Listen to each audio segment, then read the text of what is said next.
Boring সবজি কিভাবে মজার হয় সেটাই এখানে দেখাবো। এটা ডায়েটে খুবই উপকারী। তো ফ্রাই প্যান বসিয়ে দিয়েছি, তার মধ্যে সামান্য বাটারটা দিয়ে দিয়েছি। বাটার তো এখন এ পর্যায়ে আমি কিছুটা পেঁয়াজ কুচি আর রসুন কুচি একসাথে দিয়ে দিয়েছি এবং ভেজে নেওয়ার পর কেটে রাখা সেই সবজিটা এর মধ্যে দিয়ে দেব।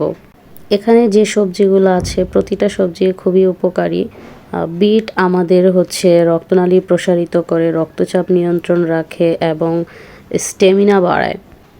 এছাড়াও ফাইবারের কারণে হজম ভালো হয় এবং ওজন কমাতে বিটটা খুবই উপকারী। ওজন কমানোর জন্য এটা দ্রুত সহায়তা করে। গাজর এতে আছে ভিটামিন এ, যা চোখের স্বাস্থ্য ভালো রাখে এবং অ্যান্টিঅক্সিডেন্টও আছে যা ত্বকের উজ্জ্বলতা বাড়ায়। তারপর পেঁয়াজকলি, এটাও উপকারী। এটা পুষ্টিগুণে ভরপুর যা রোগ প্রতিরোধ ক্ষমতা বাড়ায়।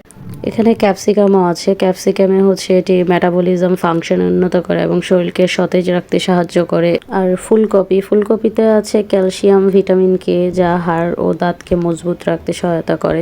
আসলে প্রতিটা সবজির অনেক গুণাগুণ রয়েছে। সবজি বলতেই উপকারী। তো এই সবজি রান্নাটার মধ্যে আমি সাথে গোলমরিচটাও ব্যবহার করেছি আর দুটো কাঁচামরিচ। তো এগুলো দিয়ে ভালোভাবে একটু ভাপে নেড়েচেড়ে একটু সেদ্ধ করে নেব।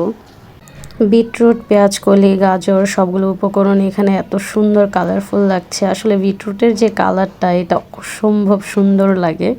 আমার কাছে বেশ ভালো লাগে বিটরুটের কালারটা। কিছুটা পরিমাণ চালের গুঁড়ো গুলিয়ে নিয়েছি এবং সেটা এই সবজিটার মধ্যে দিয়ে দিব, যাতে সবজিটা খুব সুন্দর একটা আঠালো ভাব হয়। এভাবে আসলে সবজিটা খেতেও খুব মজা লাগে এবং দেখতেও খুব সুন্দর লাগে। কিছুটা সময় আমি রান্না করে নেব সিদ্ধ হওয়া পর্যন্ত। তো যারা একটু বেশি সিদ্ধ খাবেন তারা একটু পানিটা একটু বেশ পরিমাণটা একটু বাড়িয়ে দেবেন। তো আমি এখানে অল্প একটু পানি দিয়েই মূলত এই সবজিটা রান্না করেছি। তো আমি এটা আসলে দুপুরে খাওয়ার জন্য রান্না করেছিলাম। সবজিটার সাথে একটু টক দই আর রান্না করা মাছ, একটু ধনিয়া পাতা কুচি নিয়েছি খাওয়ার জন্য মিক্সড করে।